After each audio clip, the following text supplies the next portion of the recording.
AJ ನ್ಯೂಸ್ಗೆ ಸ್ವಾಗತ. ಬೆಳಗಾವಿ ಲೋಕಸಭಾ ಕ್ಷೇತ್ರದಿಂದ ಇಂದು ಮಹಾರಾಷ್ಟ್ರ ಏಕೀಕರಣ ಸಮಿತಿ ಅಭ್ಯರ್ಥಿ ನಾಮಪತ್ರ ಸಲ್ಲಿಸಿದ್ದಾರೆ.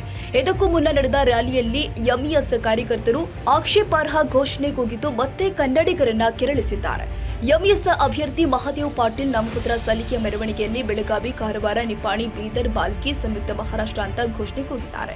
ಬೃಹತ್ ಮೆರವಣಿಗೆ ಮೂಲಕ ಚಕ್ಕಡಿಯಲ್ಲಿ ಜಿಲ್ಲಾಧಿಕಾರಿ ಕಚೇರಿಗೆ ಆಗಮಿಸಿದ महादेव पाटील चुनावणा अधिकारी नितेश पाटील ಅವರಿಗೆ उमेदवारी सಲ್ಲಿಸಿದ್ದಾರೆ. आभार मानतो, कारण मराठी भाषा टिकावी, मराठी संस्कृती टिकावी.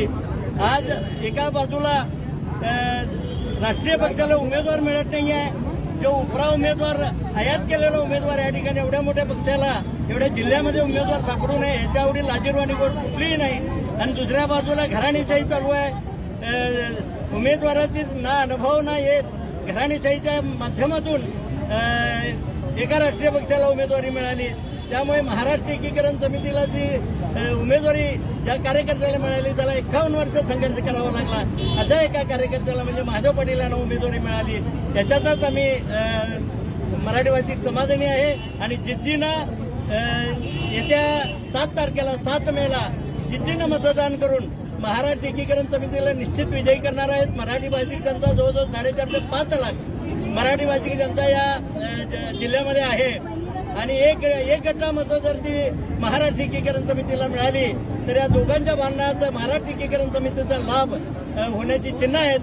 म्हणून प्रत्येकानं जिद्दीनं मतदान करावं इतकंच मी आजच्या दिवशी मी सांगू इच्छितो. धन्यवाद. हर हर महादेव, घर घर महादेव.